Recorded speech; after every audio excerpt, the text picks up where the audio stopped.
तो जय हिंद साथियों, क्या आप डेली का क्लास कर रहे हैं? अगर क्लास कर रहे हैं तो कृपया कमेंट में यस लिखें, और वीडियो में पहली बार है तो कृपया चैनल को सब्सक्राइब कर लें और अपने दोस्तों को बताएं इस चैनल के बारे में, जिससे उन्हें भी हेल्प हो। तो सवाल पे डायरेक्ट आते हैं। सवाल है कि क्षेत्रफल की दृष्टि से भारत का विश्व में कौन सा स्थान है? भारत का जो है विश्व में क्या स्थान हो जाएगा? जो क्षेत्रफल की दृष्टि से 7वें स्थान पे आता है भारत। भारत का कुल जो क्षेत्रफल है 35.8 लाख वर्ग किलोमीटर फैला हुआ है, जो विश्व के कुल क्षेत्रफल का 2.4% हो जाता है। भारत का कुल क्षेत्रफल कितना है? 32.8 लाख, 30.8 लाख, 35.8 या 38.8? तो हमने अभी बताया कितना, 32.8 लाख। यह विश्व की भौगोलिक क्षेत्रफल का कितना परसेंट है? 2.4% हो जाएगा। भारत के मध्य में कौन सी रेखा गुजरती है? भारत का बीचों बीच से जो रेखा गुजरता है वो कौन सा है? विषुवत, मकर, कर्क या आर्टिका? तो बीच से जो गुजरता है वो कौन सी रेखा हो जाएगा? कर्क रेखा। भारत के बीच से कर्क रेखा गुजरता है। कर्क रेखा जो है 23 डिग्री भारत के लगभग 2 बड़ा भागों में क्या करता है? बांट देने का काम करता है। कर्क रेखा भारत के कितने राज्यों से होकर गुजरता है? तो कर्क रेखा है 5, 6, 7 या 8। तो कुल कितने राज्यों से? तो कुल 8 राज्यों से होकर गुजरेगा। ये जो है राज्य कौन कौन से हो जाएंगे? गुजरात, राजस्थान, मध्य प्रदेश, छत्तीसगढ़, झारखंड, पश्चिम बंगाल, त्रिपुरा और मिजोरम हो जाएगा। यानी कि कुल 8 राज्यों से जो कि होकर गुजरता है। भारत का सबसे महत्वपूर्ण पूर्वी देशांतर कौन सा है? भारत का सबसे पूर्वी देशांतर कौन सा? सबसे पूर्व में देशांतर कौन हो जाएगा? तो 97 डिग्री 25 सेंटीमीटर क्या हो, ईस्ट हो जाता है। ये जो कि अरुणाचल प्रदेश में स्थित है। कहाँ पे है? अरुणाचल प्रदेश हो जाएगा। सबसे पूर्वी जगह कौन है? अरुणाचल प्रदेश। कितना? 97 degree 23 minute 25 minute east. Bharat की मानक याम्योत्तर रेखा कौन सी है? भारत की मानक याम्योत्तर रेखा कौन सी है? स्टैंडर्ड मेरिडियन कौन सी है? यानी कि टाइमिंग जोन कौन सा है? तो इस जो हो जाएगा हमारा कौन सा हो जाएगा? 32 डिग्री 23 मिनट 30 मिनट पूरब, जो कि उत्तर प्रदेश के मिर्जापुर से होकर गुजरती है। इसी के समय से जो है कि पूरे देश में मानक समय माना जाता है। भारतीय भूखंड एशिया महाद्वीप के किस भाग में स्थित है? पूर्व और पश्चिम मध्य, उत्तर में, दक्षिण में या पश्चिम में? तो भारतीय भूखंड जो एशिया महाद्वीप के पूर्व और पश्चिम के मध्य में स्थित हो जाएगा, जो कि यह हिंद महासागर के शीर्ष पर स्थित है। भारत की थल सीमा रेखा जो है कुल लंबाई कितनी है? भारत की थल सीमा रेखा की कुल लंबाई पूछ रहा है। थल का अगर पूछे कुल लंबाई तो कितना हो जाएगा? 15,200 किलोमीटर हो जाएगा। थल का पूछे तो कितना? 15,200 किलोमीटर हो जाएगा, जो कि यह सीमा ऊंचे हिमालय पर्वत से क्या है? घिरा हुआ है। भारत के मुख्य भूभाग का जो है दक्षिणतम बिंदु कौन सा है? इंदिरा कौल, कन्याकुमारी, इंदिरा पॉइंट, लक्षद्वीप? कौन हो जाएगा भाई? मुख्य भूभाग का दक्षिणतम भाग, मतलब भूभाग का दक्षिणतम पॉइंट अगर पूछे तो कौन हो जाएगा? कन्याकुमारी हो जाएगा। कन्याकुमारी हो जाएगा। वहीं अगर पूरा भारत का अगर दक्षिणतम पॉइंट पूछता, मैंने बिना भूभाग वाला यानी समुद्र वाली, तो अब हो जाता इंदिरा पॉइंट। भूभाग का दक्षिणतम सिरा जो है कन्याकुमारी, जो कहाँ पे है? तमिलनाडु के अंदर हो जाएगा। सवेज नहर के खुलने से भारत और यूरोप के बीच की दूरी की कम हो गई है। कितनी कम हो गया है? 5,000, 7,000, 8,000 या 10,000 किलोमीटर? कुल कितने? तो 7,000 किलोमीटर की दूरी कम गया है। सुएज नहर जो है कि 1869 में खुली थी। कब? 1869 में खुला था सुएज नहर।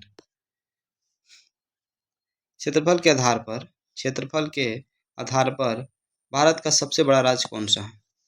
क्षेत्रफल के आधार पर भारत का सबसे बड़ा राज्य कौन सा है? उत्तर प्रदेश, महाराष्ट्र, राजस्थान, मध्य प्रदेश? तो क्षेत्रफल के आधार पर जो सबसे बड़ा राज्य हो जाएगा वो हो जाएगा राजस्थान। राजस्थान क्षेत्रफल में जो है सबसे बड़ा है और गोवा जो है सबसे छोटी है। भारत की कौन सी राज्य है जो राज्य 3 ओर से बांग्लादेश से घिरा हुआ है? तो ओर से घिरने की वजह से ही नाम त्रिपुरा पड़ा, यानी कि डायरेक्ट आंसर क्या हो जाएगा? त्रिपुरा हो जाएगा। त्रिपुरा जो है कि 3 ओर से अंतर्राष्ट्रीय सीमा जो कि बांग्लादेश से घिरा हुआ है। क्षेत्रफल के आधार पर भारत का सबसे छोटा राज्य कौन सा है? सिक्किम, गोवा। तो सबसे छोटा पूछ रहा है, कौन सा हो जाएगा? गोवा हो जाएगा। गोवा क्षेत्रफल की दृष्टि से सबसे छोटा राज्य है। भारत और श्रीलंका के बीच स्थित जल संधि कौन सी है? भारत और श्रीलंका के बीच स्थित जल संधि कौन सी है? जल संधि, पाक जल संधि, मलक्का, बेरिंग, जिब्राल्टर। भारत और श्रीलंका के बीच पूछेगा तो कौन सा हो जाएगा? पाक जल संधि हो जाएगा। इसे जो कि मन्नार की खाड़ी भी कहते हैं। पाक जल संधि का दूसरा नाम क्या है? मन्नार की खाड़ी। भारत के उत्तर में कौन सा पर्वत स्थित है? तो भारत के जो उत्तर में है, कौन सा हो जाएगा? हिमालय हो जाएगा। हिमालय भारत के किधर है? उत्तर में। कुल 2525 किलोमीटर में फैला हुआ है। हिमालय एक जो है नवीन वलित पर्वत है। बात करें हिमालय का, तो हिमालय क्या है? एक नवीन वलित पर्वत हो जाएगा।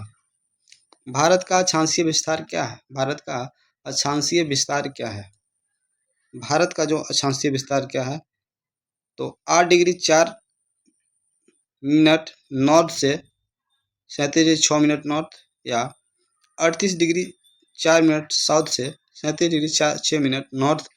तो जो आंसर हो जाएगा वो हो जाएगा, ये आंसर हो जाएगा, है ना। उत्तरी गोलार्ध में स्थित है। कहाँ पे है? उत्तरी गोलार्ध में स्थित हो जाएगा। भारत की देशांतरीय विस्तार क्या है? भारत का देशांतरीय विस्तार क्या है? तो भारत का अगर बात करें देशांतरीय विस्तार का, तो 68 डिग्री 7 मिनट ईस्ट से लेकर के जो होता है 97 डिग्री 25 मिनट ईस्ट। तो यहाँ पे जो आंसर हो जाएगा, ये आंसर ही हो जाएगा इसका भी। एक यहाँ पे पूर्वी गोलार्ध में स्थित है।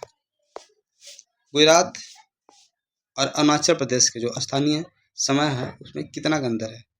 तो गुजरात जो कि पश्चिम में हो जाएगा, अरुणाचल प्रदेश जो कि पूरब में हो जाएगा। उन दोनों के बीच का अगर बात करें समय का कितना डिफरेंस हो जाएगा, तो लगभग 2 घंटे का डिफरेंस हो जाता है। कितने घंटे का? 2 घंटे का डिफरेंस हो जाएगा। देशांतरीय विस्तार के कारण जो इस समय में यह अंतर होता है। भारत का दक्षिणतम बिंदु इंदिरा पॉइंट का कब सुनामी में जलमग्न हो गया था? भारत का दक्षिणतम बिंदु इंदिरा पॉइंट कब सुनामी में जलमग्न हो गया था? वहाँ पे सुनामी जो है कब आया था? तो 2004 में आया था। कब? 2004 में। यह अंडमान निकोबार द्वीप समूह में स्थित था। कहाँ पे था यह? अंडमान निकोबार द्वीप समूह में स्थित था। हिंद महासागर में भारत की स्थिति कैसी है? हिंद महासागर में भारत की स्थिति कैसी है? केंद्रीय है, पश्चिम में है, पूरब में है, या दक्षिण में है? तो हिंद महासागर में जो भारत की स्थिति वह सेंटर में पड़ता है, यानी केंद्रीय पड़ता है। हिंद महासागर का जो नाम है इंडिया के नाम पर ही पड़ा है। भारत के पड़ोसी देशों की संख्या कुल कितनी हो जाएगी? तो भारत का जो पड़ोसी देशों की जो कुल संख्या हो जाएगा वो 9 हो जाएगा। कितने? 9। थल सीमा वाले जो है 7 हैं, और 2 जो है समुद्री सीमा वाले, जैसे कि श्रीलंका और मालदीव। अंडमान और निकोबार द्वीप समूह कहाँ स्थित है? अरब सागर में, बंगाल की खाड़ी में, हिंद महासागर में, या खंबात की खाड़ी में? अंडमान निकोबार जो है बंगाल की खाड़ी में हो जाएगा। बंगाल की खाड़ी यह भारत की दक्षिण पूर्वी स्थित हो जाएगा। लक्षद्वीप समूह कहाँ स्थित है? तो लक्षद्वीप समूह जो है अरब सागर में स्थित हो जाएगा। यह भारत की दक्षिणतम पश्चिम में स्थित है। पाक जल संधि किन 2 देशों को अलग करती है? पाक जल संधि किन दो देशों को अलग करेगा? तो भारत और श्रीलंका को अलग करता है। कौन? पाक जल संधि अलग करेगा, जो कि एक संकीर्ण समुद्री रास्ता हो जाएगा। क्षेत्रफल की दृष्टि से विश्व की सबसे बड़ा देश अगर बात करें तो कौन हो जाएगा? रसिया हो जाएगा। रसिया। रूस क्षेत्रफल में भारत से लगभग 5 गुना अधिक है। तो आज का जो है यहीं पे सवाल समाप्त होता है। तो मिलते हैं अगले वीडियो में, तब तक के लिए जय हिंद।